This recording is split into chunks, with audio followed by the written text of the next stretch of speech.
Mr. V.K. Yadav, Chairman and CEO now of the Indian Railways, Mr. Sachin Bhanushali, Dr. Nalin Singhal, Mr. Dipankar Ghosh. He very rightly pointed out, once a railwayman, always a railwayman.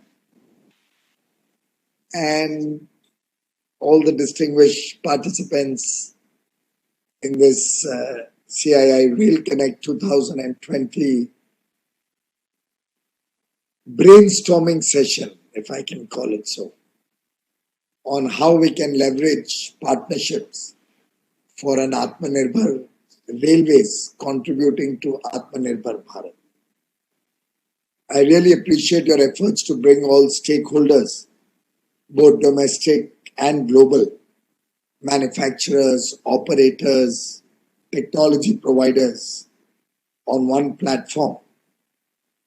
And it gives us a chance to ideate, gives us a chance to deliberate what can be done better, what's a smarter way to run the railways, how do we remove obstacles and streamline processes, what lessons can we learn from history, apart from the beautiful romanticism that Junaid,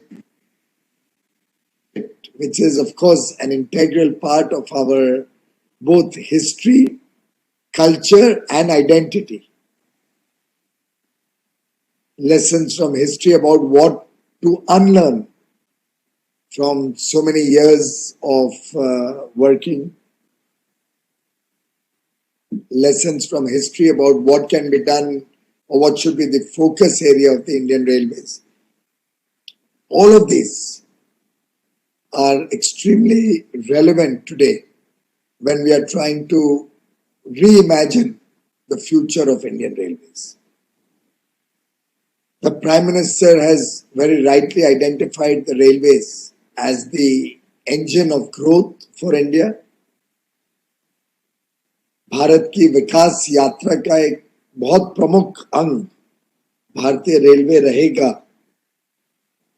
और उस विकास यात्रा में दोनों यात्री passengers और माल ढोना the freight traffic दोनों का बहुत अहम भूमिका है and therefore his vision to make railway an independently strong entity, a self-sufficient entity, an entity that serves all customers, passengers and freight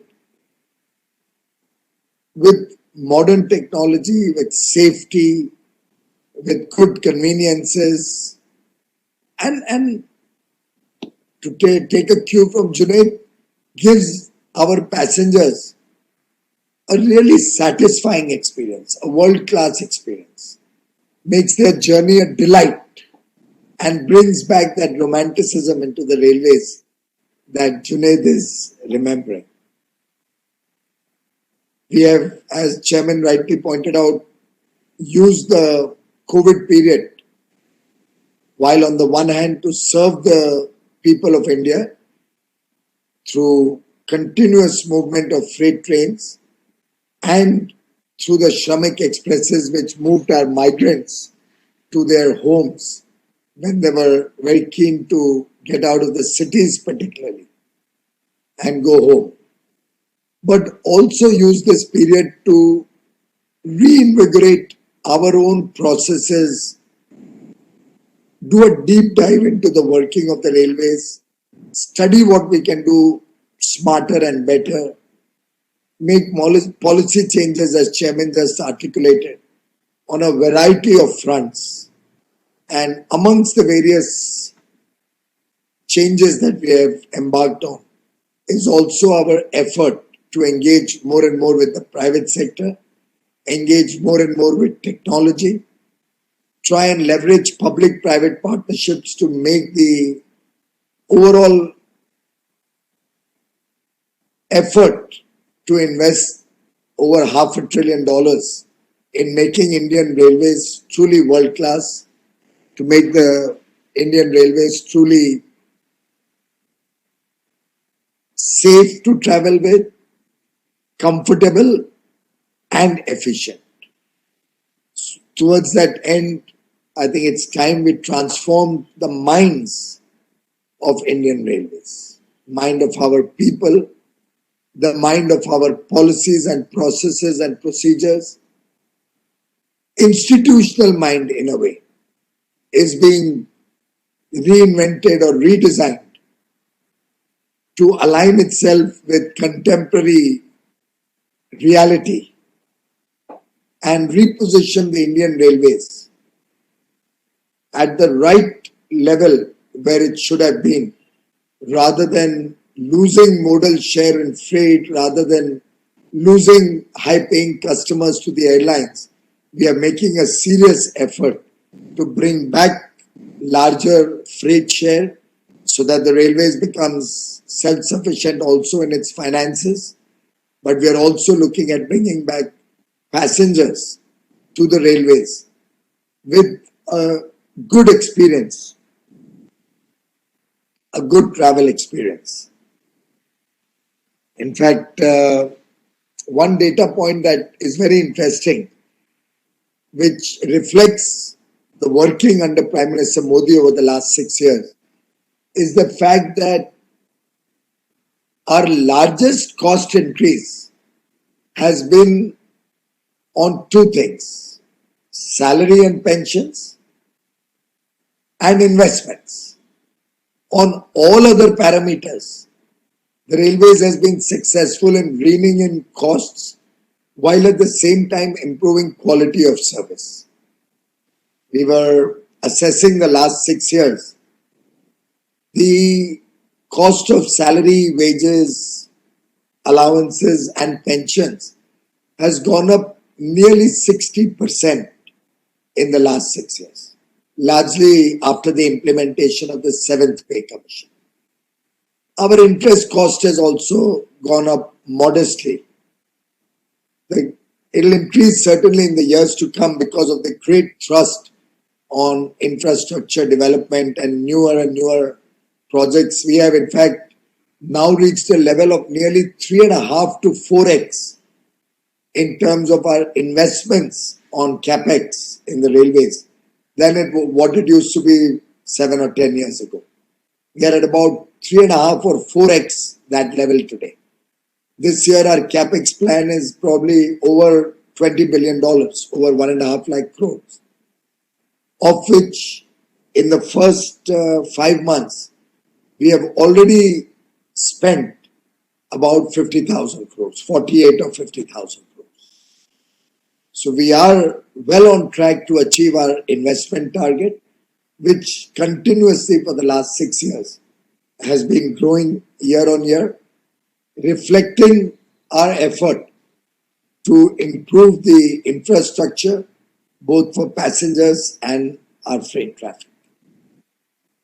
All other costs, were operating costs in terms of electricity, diesel, maintenance, spares, consumables, stores items, and Dipankar ji will be happy to know, in 6 years, despite modest inflation, despite increasing our passengers, number of passengers, despite a significant increase in freight traffic, all other costs except salary, wages, pension, which grew by about 58 or 60%, interest, which grew by about 3 or 3.5 thousand in the last 6 years annually, all other costs in the aggregate have fallen.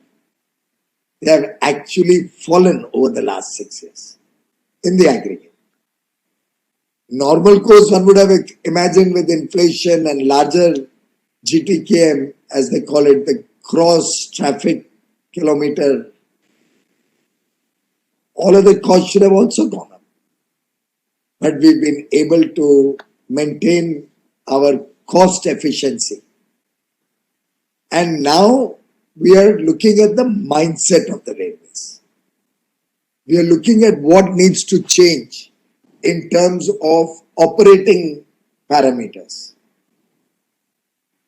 While of course I'm sure all of you are aware of decisions like completely eliminating unmanned level crossings, which we did I think nearly 2 years ago, and in which towards the end we were able to eliminate nearly 4,000 in 1 year alone. Something, Dipankarji, you would never have imagined while you were in the railways. 4,000 unmanned level crossings eliminated in 1 year. Taking Wi-Fi to some 5,500 stations, of which 4,000 plus happened in 1 year, last year. Expanding our electrification program for an average, I think it was 1,000 kilometers a year, possibly at best, 1,000, 1,200 at best. In fact, the year we took over, 13-14, was about 687 kilometers or so. Currently, we are hovering between 5 and 6,000. Last year also we would have crossed 5,000, but for the we could not get the inspections completed in March. So some of them happened after the lockdown, though the work was completed well before time in February, March. About 1,000 kilometers, which was completed by February, March, got inspected subsequently as unlock started. So scale of electrification is almost now what, 5 or 6x, 5x of what it was earlier. If you look at the aggregate of rail renewal, doubling, tripling, quadrupling the multi-tracking, conversion of the old gauge to broad gauge, meter gauge to broad gauge, and new lines. The aggregate of all of this, we are probably 4x of what it was on a per year basis before Prime Minister Modi took over. I'm only sharing this to show you the change in thinking in terms of bringing scale to the system, in terms of meeting the aspirations and demands of time faster.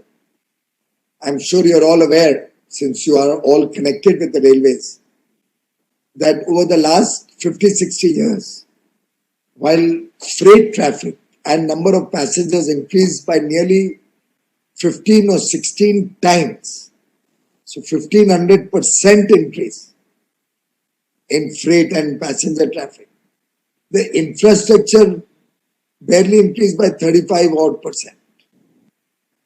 You can imagine the overload on the system. You can imagine how we were running the system down without adequate maintenance blocks, without adequate focus on rail renewal, leaving us no time for infrastructure development, leaving us very little focus on modernizing the railways. But as they say, if nothing ever changed, there would be no such thing as butterflies. And I think what we have been successful in doing is have that butterfly go from tree to tree, pick up new ideas, assimilate them in our railways, change the thinking of our officers. Today, young officers give us more ideas than possibly the private sector can. I've had number of engagements with several levels of officers. I've been having these brainstorming sessions, sometimes spread over 2 days, 20, 25 hours, working late into evenings, where we've been crowdsourcing suggestions from different levels of officers in the railways. Now I've started an engagement sessions with workers to get their ideas, and they very often come up with very, very unique ideas. My labor union wrote me a letter giving me 15 suggestions to help increase our revenue and save leakages. That's the relationship between the workmen, their unions, and the management of the railways. That camaraderie, that one man, that one family atmosphere,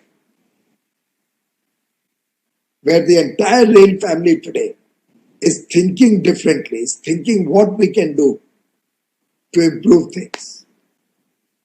And you'll be happy to know that last month in August, our freight trains ran at about 94% faster speed than it ran in August 2019. We ended August 2020 with trains running at about, and I'm trying to be specific so that as I get a daily update,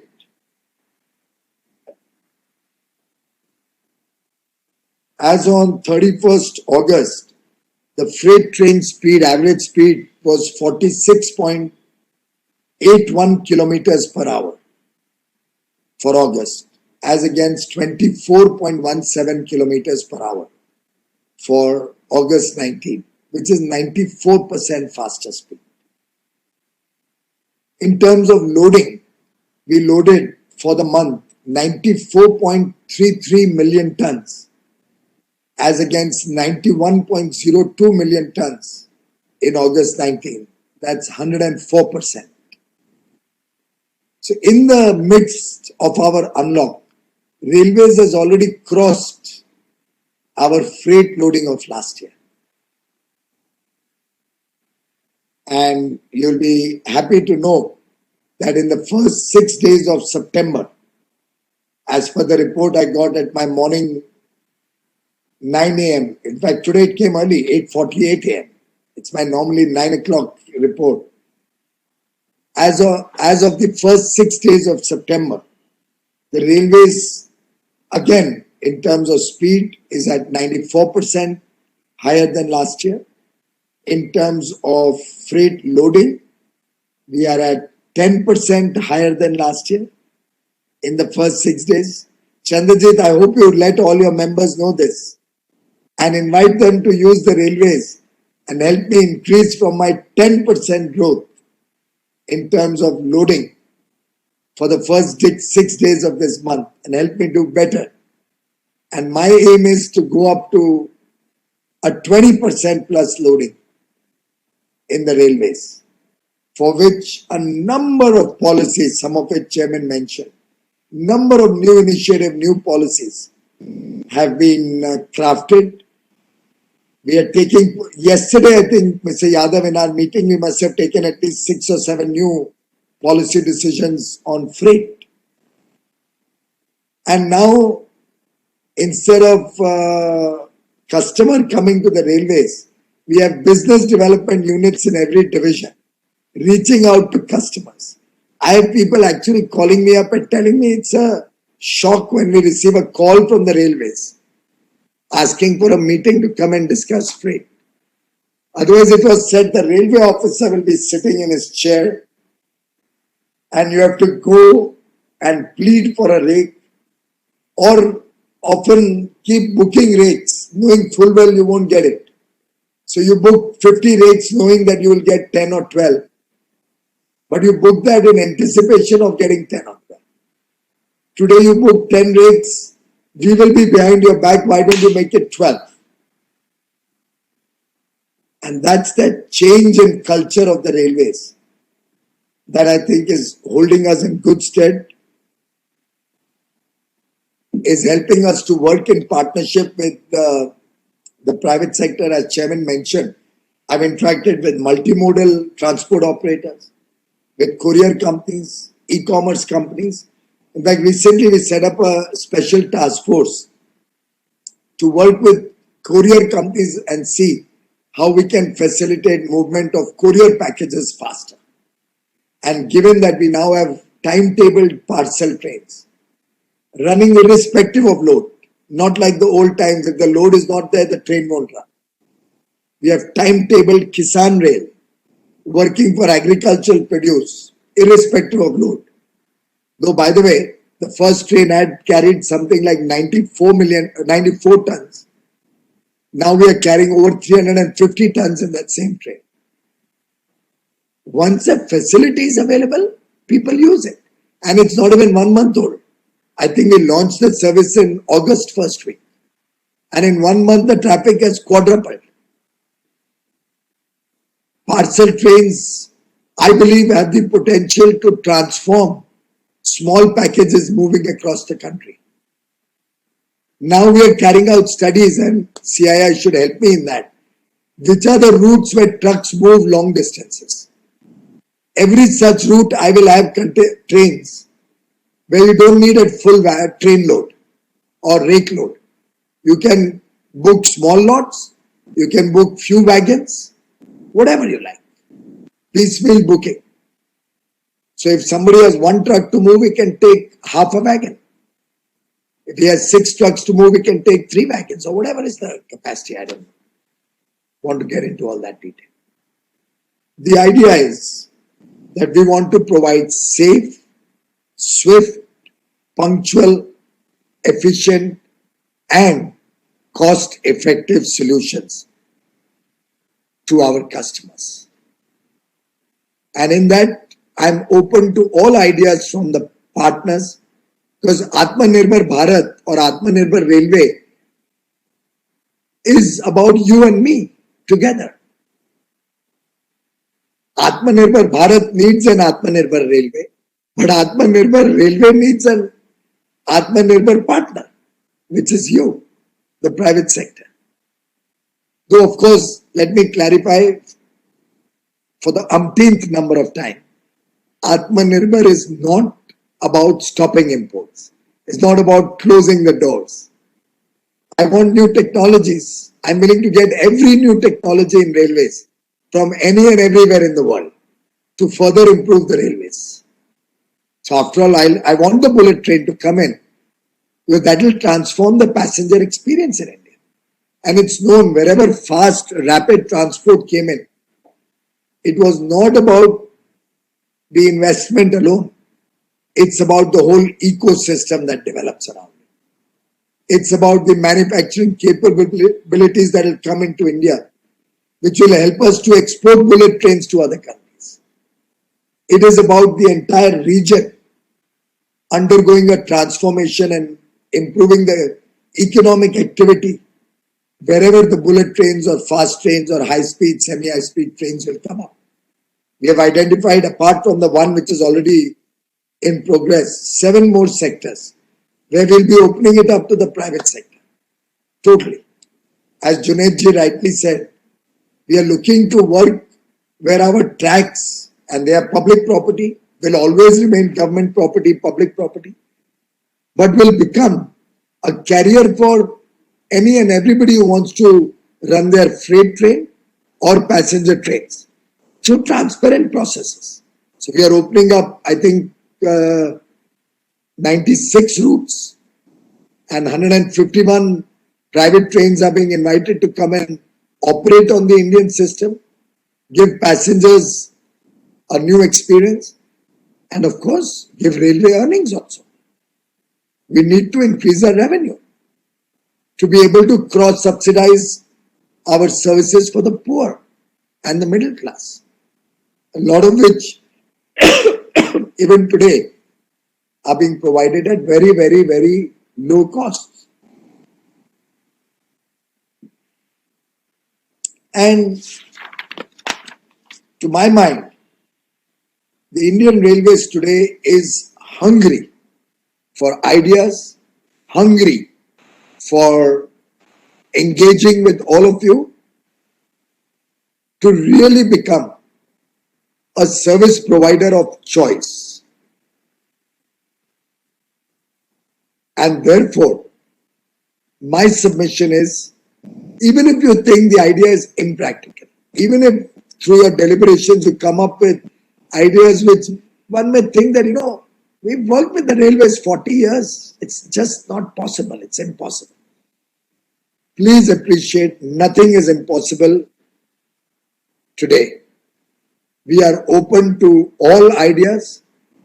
We are open to all suggestions. After all, would you, any of you have imagined a 100% electric driven railway? The first in the world of this size? Of this size will be the first in the world. And I certainly don't believe any of you would have imagined that Prime Minister Modi will direct me to make it a net zero railway. 20 gigawatt of solar power will be sufficient to convert the entire Indian Railways requirement to renewable or clean energy.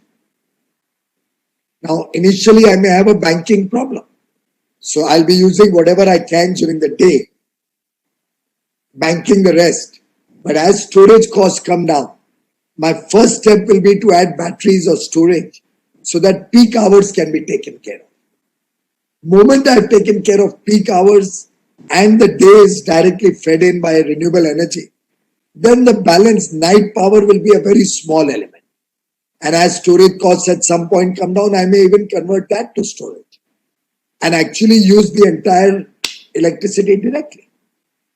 So we are, as I said repeatedly, looking for your participation. All this 20 gigawatt is going to be privately set up.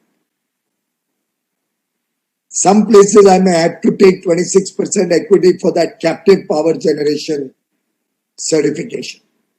Otherwise, it will all be private investments. So we'll be driving nearly $15 billion investment coming into renewable energy.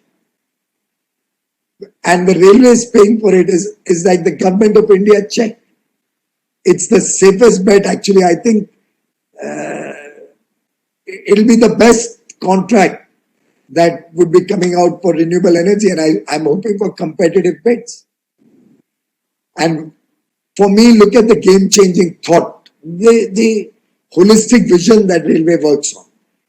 I will save land from being encroached by putting up solar plants there. If at any time in the future I need that land, one can easily shift it at railway's cost. I'm providing that in the contract. I will pay for the shifting to an area with a reasonably similar CUF. So you can't complain that, oh, I got better output of power here and I'm not getting a good output of power.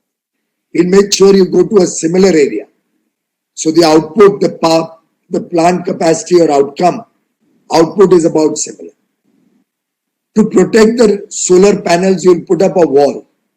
I'll allow you to use both sides of the wall also to generate power.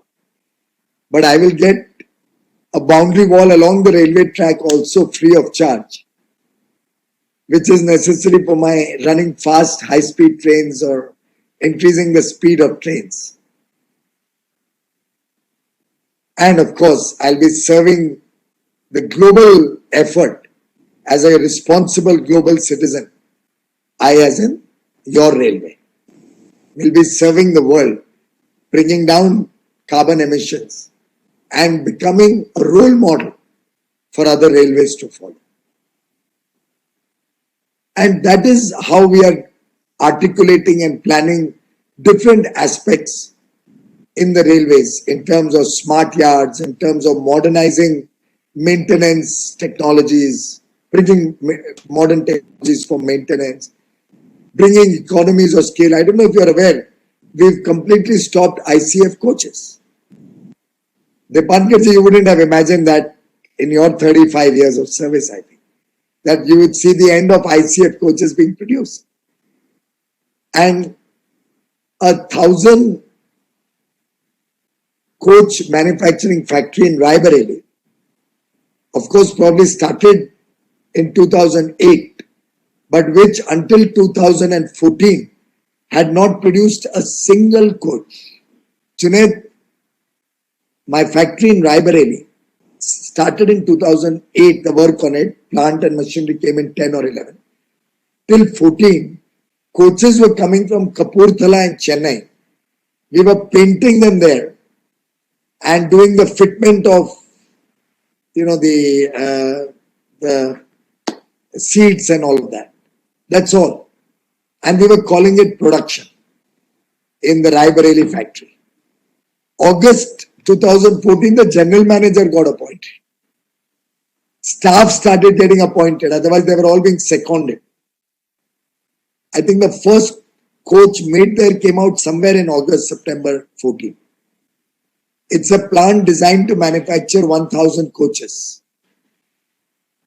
This year, 1920, it was well on track to make 2,000 coaches. A public sector plant running at 200% capacity utilization. I dare say you wouldn't have heard that even in the private sector. Unfortunately, we had to close production after 22nd. There was that Janta curfew on 23rd and then 25th, the lockdown. So we landed up at about 1920 or so. The last 8 days production that I lost.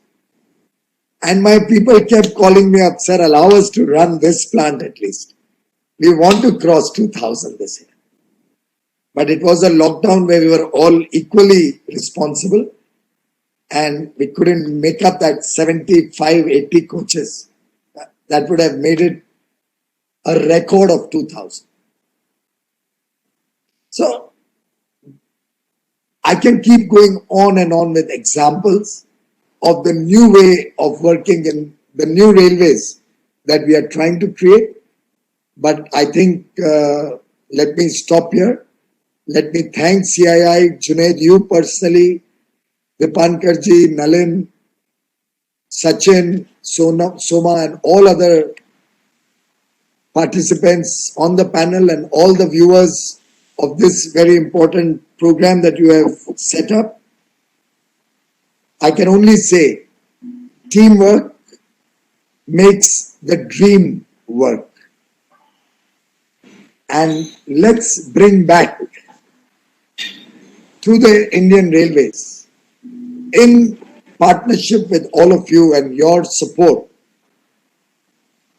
for the customer, the romanticism that Junaid alluded to, for the business persons, the imperatives that CII demands of affordability and lower logistics costs and good service for the businesses of India to make the railways the preferred mode of transport, get modal share to upward of 35%, maybe 40%, bring down logistics costs for the country as a whole. It must be one of those rare occasions where logistics and commerce comes under me. Railways has an important role to play. Let's leverage that for the best interests of the country and work together for a better future for the Indian Railways. Thank you very much, ladies and gentlemen, for your patient listening. Namaskar.